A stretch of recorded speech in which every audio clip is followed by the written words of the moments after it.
Well, hello again. We've finished a look at politics and higher education in week 6. We've seen some of the opportunities for higher education leaders in that field, and also some of the dangers that come when higher education tries to satisfy people who have political interests and political agendas.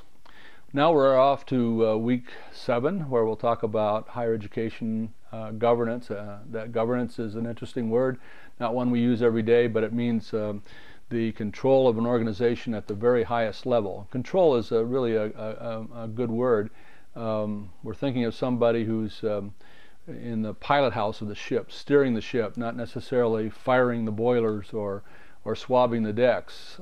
The governance of an institution has to do with the mission of the college or the university and assessing whether or not the mission is being achieved, and then hiring the right people to operate, at least the right person at the top, a president, a CEO, a chancellor, to operate the institution on a day-to-day basis.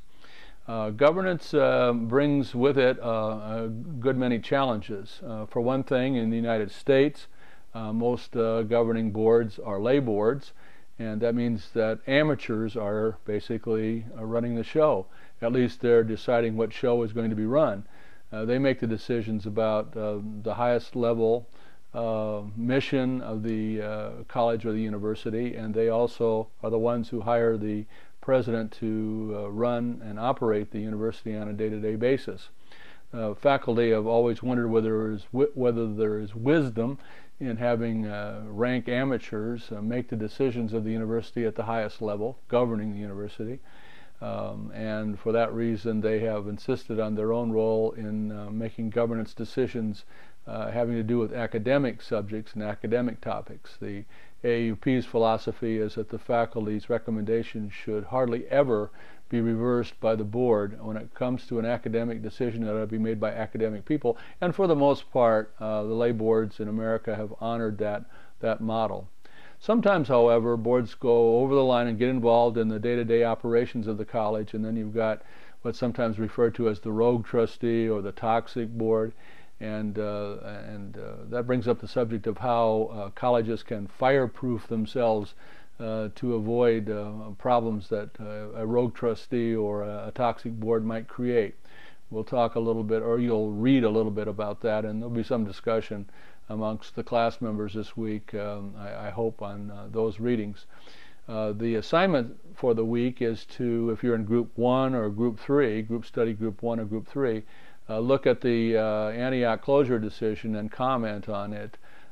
Is it wise to give the decision-making power on closing a university to the board when the faculty and the alumni and the students might prefer a different course of action?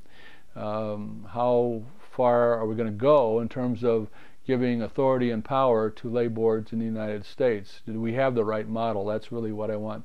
I'm hoping Groups 1 and 3 will be able to discuss in their offerings for week 7. For week 7, Group 2 is looking at a different topic, and that is the question of bringing in outside experts to advise those who are governing. There is always the temptation to hire a consultant because a consultant brings in more experience, fresh insight. The problem with that is sometimes these fresh insights and experiences challenge the conventional thinking of the faculty and the current administration and deprive those who are within the college or the university of their sense of ownership of the place. So how can you have it both ways? Is there a way to bring in people from the outside to advise those who are running the institution, both at the operating level and then the higher governance level? Are there ways to bring in those insights that don't disenfranchise completely the people who are working at the college or university? That's something that Study Group 2 will be looking at intensely, I think, this week in preparation for turning in its assignment. Your final paper is due not at the end of this week, but on the 27th of June, at the very end of the course, and so you'll have all of week 8 to concentrate on the final paper. I hope the final paper topic will be one that you're particularly interested in, and that you're considering possibly using in your dissertation somehow, in some way. The important thing is to pick a topic that gets you fired up, that is of natural interest to you, and then just devote the entire last work to that topic. Pick an issue, make sure it's something that's somewhat controversial or debatable, take a position, take a stand, and argue it in your final paper. That's what I'm looking for. It can be a little more than 10 pages if you need, a little less if need be. 10 pages is just a suggestion as to the kind of thing I'm looking for at the end of the course. Try to show what, if you can, what you've learned about policy, politics, and law in this course, and make sure that whatever you're dealing with is more than just your own personal opinion. Use the sources and the authorities that you've come across in your research, and maybe sometimes you're reading for this course. It would certainly be okay to cite a reading from the course if it fits the topic that you're working on for week 8.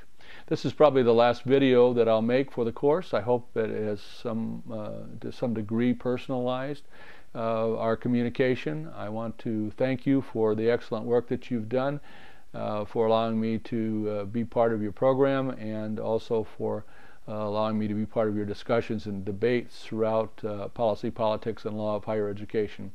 It's been a pleasure. I've learned a great deal from some of your comments. My own thinking has been challenged. I hope that never ends, and I thank you for that. That's all for now, and maybe we'll see each other down the road. Bye-bye.